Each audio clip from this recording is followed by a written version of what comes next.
Your girlfriend is a vampire and you happen to be immune to a vampire bite. You're completely oblivious to both of these facts.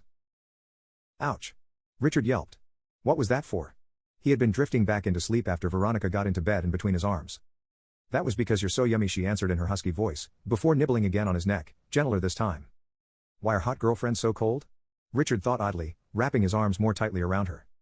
You're lucky I run hotter than your average guy, or else you'd die of hypothermia, Richard said, his eyes still closed, the last mists of sleep slowly parting. Not much chance of that, Veronica murmured against his chest. Now shush, I want to listen to your heart. Richard kept quiet, smiling contentedly.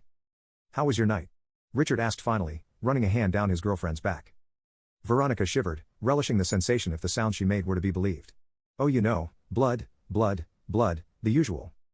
Richard nodded. He knew his girl hated talking about her job as a paramedic, so he didn't prod anymore. I better get up, make some breakfast, Richard said, not even trying to move. I forbid it, Veronica forbade. You will remain here and cuddle me until the odious sun goes down. Speaking of going down, Richard said, and then did. Veronica tasted like freshly rained upon earth, and this wasn't even a poetic thing, she actually tasted like he imagined petrichor would. Oh boy, ain't I a lucky gal, she exclaimed afterwards, a satisfied glow on her pale cheeks making up for the missing blushing. Okay, if my lady has been duly satisfied, I shall go make breakfast, Richard said, getting out of bed. You want juice? Veronica shook her head, still smiling, her eyes closed, beginning that languishing she did so well when she slept. I don't drink juice, she declared. Nah, you drink cum, Richard said from the doorframe, sniggered and almost dodged the pillow she threw at him with impressive reflexes.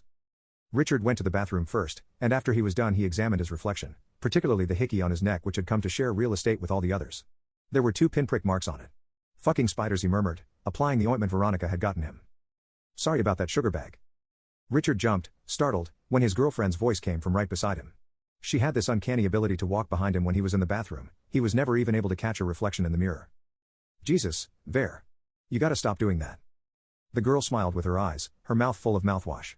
She was a real believer in the natural, apothecary-made stuff, her mouthwash even came in a little clay bottle. Veronica spit the reddish liquid in the sink. Okay, I'm going to bed, have a great day, sweetie. She kissed Richard on the cheek and again sneaked behind him so suddenly he could not catch a reflection. Wait a minute, Richard thought, staring at his own eyes in the mirror. There are no mirrors anywhere in the house, only this one, which she got for me, any other mirror I ever buy ends up broken very quickly. That's probably why she has such bad luck with her work shifts. Richard shrugged and made his way over to the kitchen. He carefully avoided the jars with Veronica's awful borscht, and made himself some sunny side-ups and toast. Before leaving for work, Richard was careful to close all the heavy drapes in the house, so Veronica could get some good sleep, and went to plant a kiss on her cold forehead. She didn't even stir, perfectly poised as she was in the dead of sleep. I love you so much, he said, caressing her head. On his way to the bus station, Richard came upon the weirdest group of people walking in the opposite direction. 2 women, one older and one younger, wearing those head coverings nuns wear, a man dressed all in old worn leather, another girl, nerdy, big glasses, laptop bag hanging from her shoulder, an older man looking tired in his wrinkled tweed jacket. The group walked past him looking like they were about to face the most daunting thing in their entire lives, like all the events from their recent months had led them exactly wherever they were going, for a meeting with fate, for doom or glory. Probably an audition for one of those horror shows Veronica loved to watch and laugh about, he thought. Sneakily, Richard took a picture of the group and sent it to Veronica. Is there a convention in town? He wrote along with the photo. A few moments later he received a text from Veronica. Thanks. Love you.